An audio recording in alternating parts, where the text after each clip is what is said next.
Tayo po'y darako na sa ating pag-aaral. Sa natin ating mga Biblia sa aklat ng Philippians.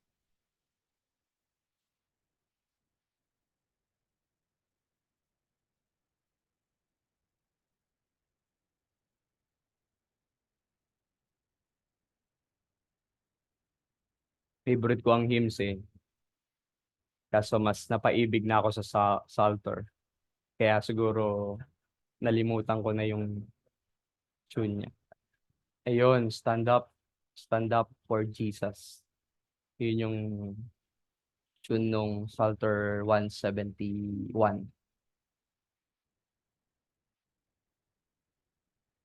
Sa natin ating mga Biblia sa aklat ng Filipos, Kapitulo 3, talatang 12 hanggang 21 ang ating babasahin. Philippians chapter 3, verse 12 to 21.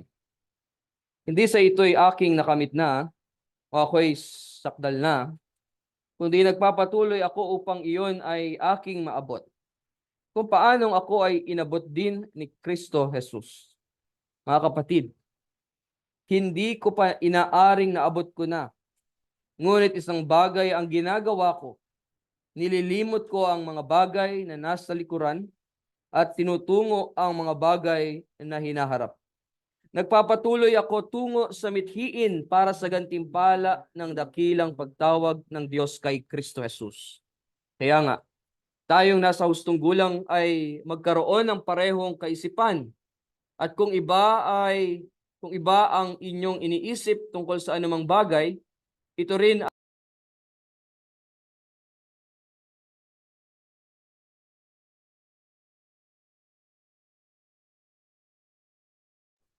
ang kanilang kahihinatnan ay kapahamakan, ang kanilang tiyan ang kanilang Diyos, at ang kanilang kahihiyan ang kanilang kapurihan, na nakatuon ang isip sa mga bagay na makalupa, sapagkat ang ating pagkamamamayan ay nasa langit. Mula roon ay hinihintay naman natin ang tagapagligtas, ang Panginoong Heso Kristo, na siyang magbabago ng ating hamak na katawan upang maging katulad ng katawan ng kanyang kaluwalhatian, ayon sa kapangyarihan na kumikilos sa kanya upang maipailalim sa kanyang sarili ang lahat ng mga bagay. At ang ating susing talata ay nasa verse 13 at verse 14. Ang dakilang pagtawag ng Diyos kay Kristo Jesus. Mga minamahal na kapatid sa ating Panginoong Heso Kristo, rito'y mahinahong kinausap ni Apostol Pablo ang mga mananampalataya sa Filipos. Nais niya na sila ay magsitulad sa kanya kung ano ang kaniyang debosyon para kay Kristo. At sila'y magsilayo sa mga Judaizers na mga nakatuon lamang, sabi doon sa ating binasa, nakatuon lamang ang pag-iisip sa mga bagay na makalupa, na dooy sila ay nakaasa. Rito'y ipinapaalala sa atin, tayo na mga mananampalataya kay Kristo, na hindi tayo taga rito sa lupa, kundi tayo'y mga mamamayan ng langit, na habang hinihintay natin ang pagbabalik o ang ating tapat na tagapagligtas na si Jesucristo, sinasabi sa atin ng ating key verse o ng ating susing talata, tayong lahat ng mga Kristiyano, tayong lahat ng mga mananampalataya kay Kristo ay nasa takbuhan. Tayo'y mananakbo na hinahangad ang gantimpala, na tayo'y makarating lahat doon sa dulo, doon sa finish line. Oo, iisa lang ang mananalo. Ngunit rito sa ating pag-aaral, rito sa ating pag-uusapan, ay ang siyang makaabot sa finish line o doon sa dulo ay ang masasabi nating champion o ang masasabi nating panalo, nagwagi. So ang totoo, hindi natin kailangang magmadali na para bang ibibigay agad natin ang ating 100% lakas. Hindi, ang mahalaga ay makarating tayong lahat sa goal or doon sa finish line. At habang tayo'y tumatakbo at tinatahak natin ang finish line, may mga kinakailangan tayong matutunan at maisapamuhay bilang isang mananampalataya o bilang isang Kristiyano. Rito'y hindi dapat tayo magtiwala sa sariling kakayanan natin or sa sariling abilidad natin, kundi tayo'y magtiwala sa magagawa lamang ng Diyos, na tayo'y kaniyang sasamahan hanggang sa dulo ng ating buhay. Sa takbuhan, naroroon ang pag-alalay at ang pagbibigay ng kalakasan upang makaya nating marating ang dulo, marating ang finish line. Gaya rito ni Pablo, nung siya'y nabubuhay pa, mayroon siyang gustong maabot o makamit. Ngayon ang tanong ano iyon? Ang sagot ay ang lubos na makilala pa niya si Kristo hanggang sa dulo ng kaniyang buhay. Ito ang kaniyang isang bagay na ginawa at dooy hindi siya sumuko. Ni hindi siya nagretiro. Bagkus nagpatuloy siya.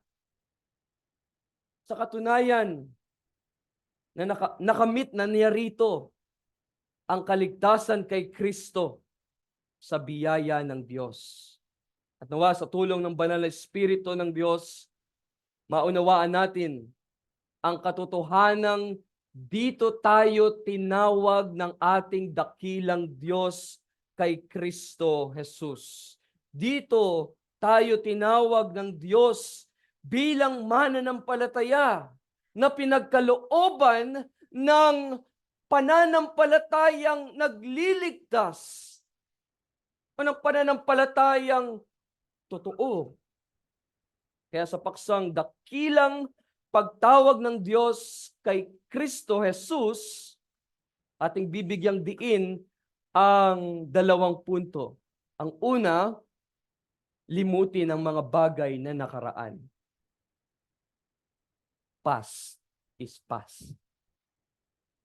Pangalawa, magpatuloy sa mithiin para sa gantimpala.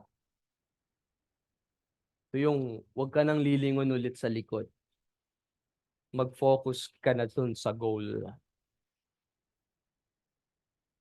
Tingnan natin ang unang punto.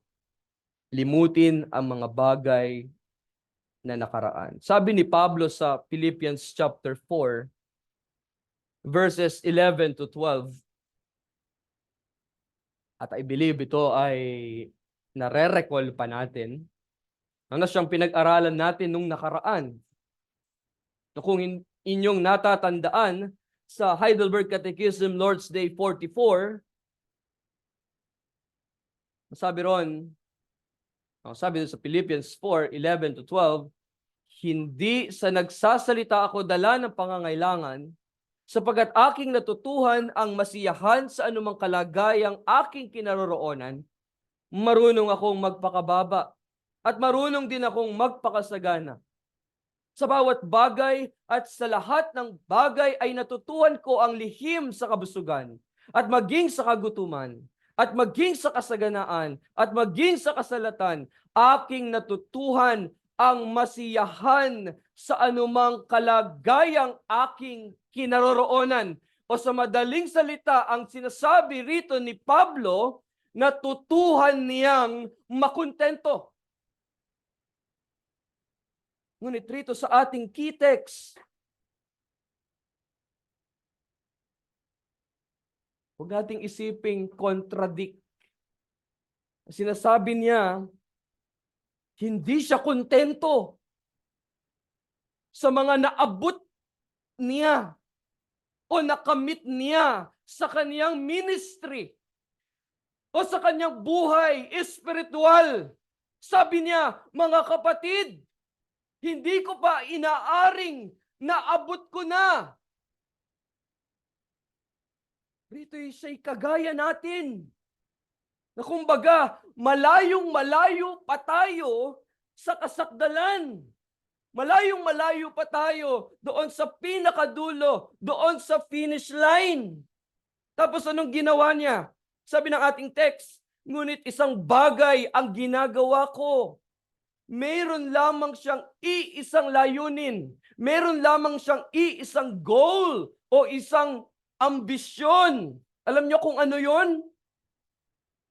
Ito'y dahil hindi pa niya nararating ang ganap na kaalaman tungkol sa ating Panginoong Hesukristo. Gusto pa niyang malaman ang higit pa. Kaya ang ibig sabihin niya sa isang bagay na iyon ay hangad niya ang maging katulad ni Kristo kung saan siya itinalaga ng Diyos. Nakakatuwang isipin na sa ating kongregasyon, meron tayong mga confessing member na may edad na matagal na sa reform, na matagal nang nakikinig ng pangangaral ng salita ng Diyos, but then, naririto pa rin, nakikinig, nag-aaral, gusto pa rin malaman, gusto pa rin higit pa nilang matutunan, makilala ang kanilang tagapagligtas. Dugtong pa ni Pablo, nililimot ko ang mga bagay na nasa likuran at siya'y nanatili roon. Nakapokus o nakatitig lamang siya doon sa goal, doon sa finish line. Rito'y para tayong isang athlete. Walang mangyayari sa atin. Matatalo tayo sa takbuhan o karera kung panay ang lingon natin sa likuran. Rito'y tila hindi applicable o out of context yung sinasabi or yung sinabi ni Jose Rizal na ang hindi marunong lumingon sa pinanggalingan ay hindi makakarating sa paroroonan. Nagbibigay kasi ng kapanghinaan sa ating kaluluwa ang mga nakaraan upang tayo'y magpatuloy o sumulong sa ating paglilingkod. Hindi lang sa likuran ang minsang tinitignan natin ang malala pati sa gilid, sa kaliwa at sa kanan. At mamaya, sasabihin natin kung anong ibig sabihin nun. Pati ang sa ilalim, yung tinatakbuhan natin. Dahil nag-aalala tayo na baka matisod tayo sa ating tinatakbuhan. Alam niyo po, hindi ganyan ang isang runner o ang isang mananakbo. Ang runner, kapag nasa takbuhan siya, nakapokus siya sa goal. Di ba yun ang ating napag-aralan last time na pinreach sa atin ng ating missionary? Nakapokus siya doon sa goal, doon siya sa finish line, nakatitig. At oo, ito ang mga nangyari. May mga kumalas o mga nag-withdraw ng kanilang membership sa ating iglesia. Yung iba'y maayos na nagpaalam. Ang iba'y basta na lamang hindi na nagparamdam. At ang isang bagay na tila nagdulot sa atin ng malaking kahirapan sa providensya ng Diyos na wala ang support ng Amerika. Magto 2 years na. Sa June. and counting. But still, we are here. We're here, serving God, serving the Lord. We're here. We persevere by the grace of God. Mga kapatid,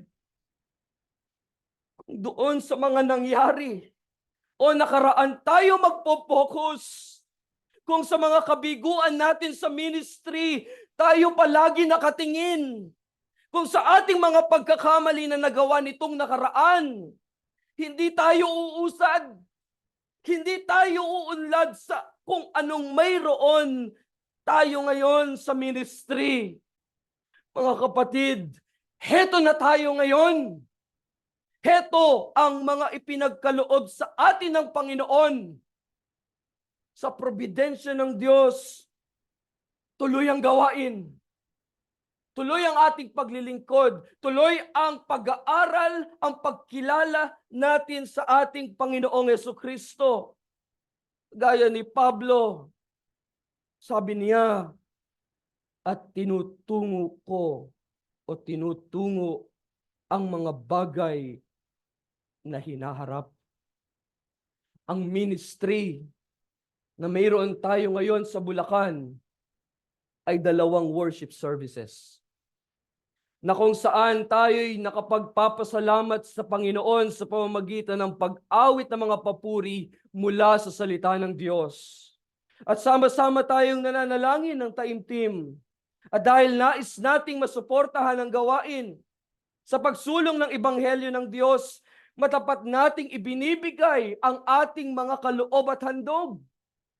At ang pinakamahalagang bahagi ng ating pagsamba ay ang pakikinig ng pangangaral ng mga dalisay na katotohanan. Pinagkalooban tayo ng Diyos ng mga kalalakihang kakatawan kay Kristo bilang hari, bilang pari at propeta. Meron tayong 2 missionary. Meron tayong mga katuwang sa council. Meron tayong isang seminaryan na balang araw ay gagamitin ng Diyos upang mangaral ng kanyang mga salita at magsasagawa ng banal na sakramento. Meron tayong steering committee sa 2 mission work natin sa Baseco at sa Laguna. May mga kapatid pa tayo na nakikinig ngayon via Zoom na hinahangad na sila'y makasama sa pagsamba. Naway magkaisa tayong lahat sa mga gawaing ito na ipinagkaloob sa atin ng ating Panginoon. At sinasabi natin ngayon, gaya ng sinabi ni Pablo, huwag tayong makontento. Huwag nawa tayong makontento sa ganitong sitwasyon. Ito yung sinasabi natin kanina, malayong-malayo pa tayo. Naway hangarin pa natin na mas makilala pa ang ating tapat na tagapagligtas at naisin pa natin ang higit pa sa kung anong mayroon tayo ngayon. Na tumitingin tayo na balang araw na mai-institute as church, let's say, ang ating mga mission work. Na sila'y bigyan ng Panginoon ng mga elders, deacons at pastor. At kapag dumating man ang araw na marami na tayong na-achieve sa ministry, ito yung caution at ito yung babala na huwag tayong aasa ron. Huwag tayong aasa doon. Tandaan natin, goal din ni Pablo na maiharap niya ang mga mananampalataya na sakdal kay Kristo. Ito ang nag-iisang layunin ng pastor sa kanyang pinagpapastulan. Nakasama siyempre bilang kanyang katuwang ang iba pang office bearers. Sabi sa Ephesians chapter 4 verse 11 to 14, pinagkalooban niya ang iba na maging mga apostol. Ang iba'y propeta, ang iba'y ebanghelista, at ang iba'y pastor at mga guro, upang ihanda ang mga banal na gawain ng paglilingkod sa ikatitibay ng katawan ni Kristo habang hanggang makarating tayong lahat sa pagkakaisa ng pananampalataya at sa ganap na pagkakilala sa anak ng Diyos, hanggang maging taong may sapat na gulang, hanggang sa sukat ng ganap na kapuspusan ni Kristo. Tayo'y huwag nang maging mga bata na tinatangay-tangay ng mga alon at dinadala-dala ng bawat hangin ng aral sa pamamagitan ng pandaraya ng mga tao, sa pamamagitan ng kanilang mga katusuhan sa paraang mapandaya. At sa Galatians chapter 4 verse 19, minamahal kong mga anak, na para sa inyo ay muli akong nakakaranas ng hirap ng panganganak hanggang si Kristo ay mabuo sa inyo. At sa Colossians chapter 4 verse 12, binabati kayo ni Epaphras na isa sa inyo na alipin ni Kristo Jesus, na siyang laging nagsisikap para sa inyo sa kaniyang pananalangin upang kayo'y tumayong sakdal at lubos na nakakatiyak sa lahat ng kalooban ng Diyos. Ibig lamang sabihin, ang paghahangad ng pagiging gaya ni Kristo ay hanggang sa tayo'y maging katulad niya sa kaluwalhatian. Tinutukoy nun, ang dating nun para sa atin na tayo'y magsilago, magsitibay sa pananampalataya, sa buhay bilang isang Kristiyano. Limutin ang mga bagay na nasa likuran. Pangalawang punto, magpatuloy.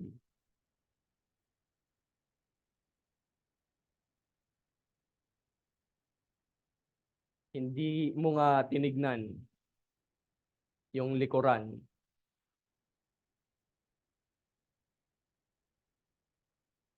Dapat may gagawin ka. Yung pangalawang punto natin ay magpatuloy. Keep on. Keeping on. Press on. Continue in the Lord's work. Magpatuloy sa mithiin para sa gantimpala. Dagdag pa ni Pablo sa verse 14 ng ating key text. Sabi niya, nagpapatuloy ako tungo sa mithiin para sa gantimpala ng dakilang pagtawag ng Diyos kay Kristo Jesus. Bilang isang mananakbo, gagawin niya ang lahat ng kanyang makakaya patungo sa finish line dahil gusto niyang makuha, of course, yung premyo, yung prize. At yamang hindi tinukoy ni Pablo kung ano ang gantimpala, ito'y tila tumutukoy sa pagkakaroon ng buong kaalaman patungkol sa ating Panginoong Hesu Kristo. Kaya napakalaga, mga kapatid, ang pagdalo sa mga gawain kada linggo, na kung saan tayo nakakapakinig ng pangangaral ng salita ng Diyos, na ang sentro ay walang iba kundi si Yesu Kristo, na siyang ulo ng iglesia. Si Jesus na napako doon sa krus ng Kalbaryo. Dito'y lalawak, dito'y lalago ang ating kaalaman patungkol sa ating tapat na tagapagligtas. At alam niyo ba na malabo sa isang tunay na mananampalataya, sa isang tunay na nakakilala kay Kristo bilang tagapagligtas, malabo na hindi siya magpatuloy na kilalanin si Kristo sa kanyang buhay.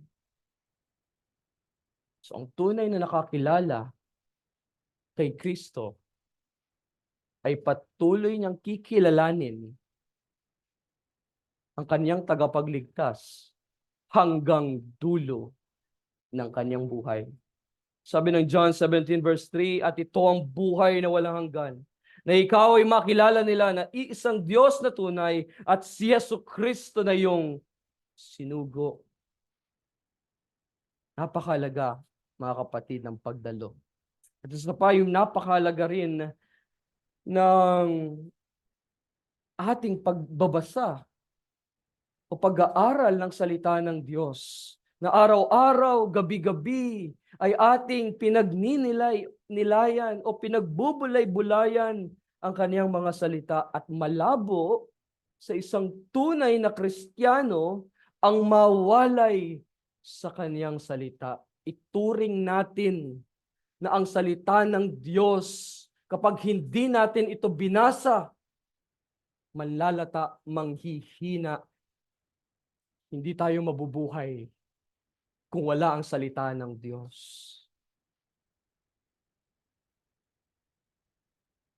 Dito rin, nalalaman natin ang mga mahahalagang doktrina sa pananampalataya at buhay.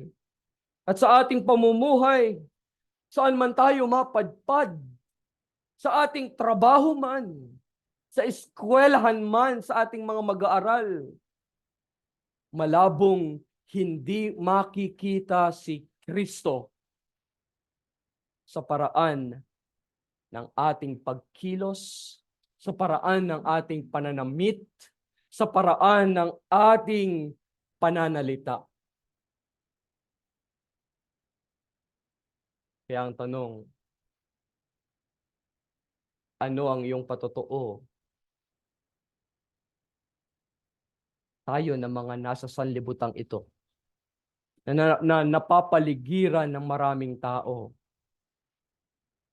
At ikaw na bilang isang Kristiyano, isang mananampalataya kay Kristo, napaka-imposibleng hindi ka nila makilala.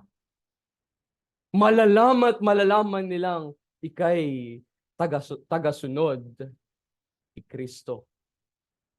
Na ikaw ay isang Kristiyano. Bilang mananakbo, talagang may mga kahirapan kang pagdaraanan. May mga pagkakataon na habang ikaw ay tumatakbo, mararanasan mong pulikatin. Mararanasan mong sabihing, ayoko na.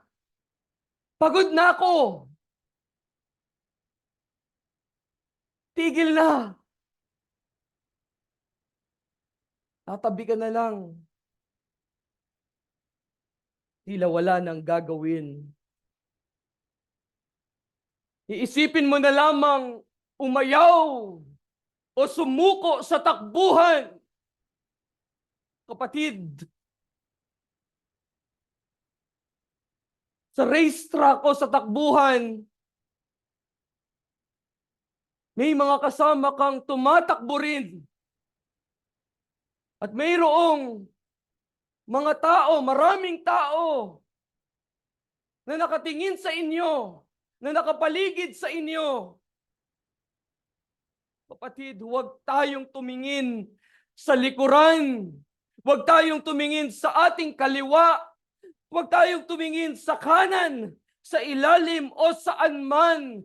Itutok natin ang ating paningin kay Kristo, na siyang may akda at nagpasakdal ng ating pananampalataya. Ibig sabihin, mga kapatid, huwag tayong titingin kung kani-kanino. Huwag tayong tumingin sa tao, kay pastor, kay elder, kay deacon, kay missionary, o sa kanino pa man sa atin na mga confessing members. Na kapag nanlamig sila, nawala sila sa office dahil sa di na nila kaya, o dahil sa katandaan o karamdaman marahil, o worse, nawala sila sa iglesia, ang mangyayari, ayawan na. Ibig sabihin din ng itutok natin ang ating paningin kay Kristo, na siyang may akda at nagpasakdal ng ating pananampalataya, ay huwag tayong titingin sa mga bagay na mayroon tayo ngayon, sa mga na-achieve na natin sa buhay, sa mga narating na natin, na tila doon na natin iniasa ang lahat. Yung aking ang introduction kanina, sabi natin, nais ni Pablo na ilayo niya ang mga mananampalataya sa mga Judaizers na nakaasa lamang sa mga makalupang bagay. Huwag tayong umasa ron. Dahil kapag iyon ay hindi nag-work, sumusuko na tayo sa buhay.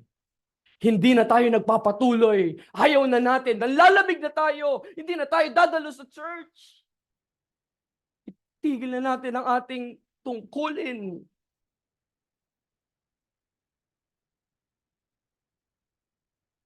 Ang isang mananakbo na dedicated, magpapatuloy siya tungo sa mithiin para sa gantimpala ng dakilang pagtawag ng Diyos kay Kristo Jesus. Ito ang maging focus natin, mga kapatid.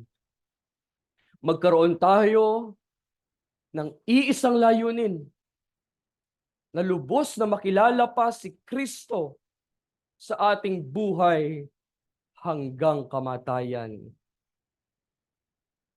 Di na baling mabagal sa biyaya ng Diyos. Magsisikap pa rin tayong makaabot doon sa dulo. Doon sa finish line. Sabi nga ni Charles Spurgeon, nalala ko yung sinabi niya about perseverance of the saints. Sabi niya, kung yung suso nga o yung snail ay nakarating doon sa finish line. Yung snail, mas mabagal pa yun sa pagong. Pero nakarating doon sa goal. Sa finish line. Yung finish line sa katunayan ay doon sa langit na bayan. Kapiling ang ating Panginoong Hesus. At doon talaga natin siya kumpletong makikilala. So di man natin perfectly o ganap na malalaman ang lahat patungkol kay Kristo rito sa ibabaw ng lupa, isa ang maging tiyak sa atin. Isa ang maging tiyak sa atin. Meron tayong kumpiyansa na atin siyang makakasama ng walang hanggan doon sa langit na bayan. Yun ang isa na dapat tayong makatiyak. Tandaan natin ito. Sa biyaya ng Diyos, ang mga pinagkalooban ng buhay na walang hanggan ay pangangalagaan at iingatan ng Diyos na soberano hanggang sa dulo ng kanyang buhay. Kaya makakamit nating lahat ng mga pinili ng Diyos bago pamalikha o bago pa magkaroon ng pundasyon.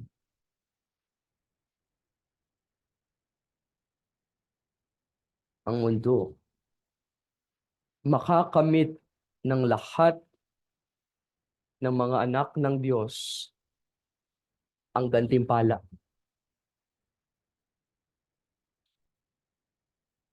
At ang gantimpalang iyon ay walang iba kundi si Jesucristo. Siya ang ating pinakamalaki, pinaka magandang price o gantimpala sa atin ng Diyos. Amen. Tayo manalangin sa Panginoon. Aming Diyos na makapangyarihan sa lahat. Salamat sa iyong salita na aming narinig. Ito'y bibigay sa amin ng katatagan, kalakasan, na makapagpatuloy sa buhay bilang iyong mga anak. Patuloy mo po kaming samahan, alalayan, gabayan sa lahat ng aming takbuhin,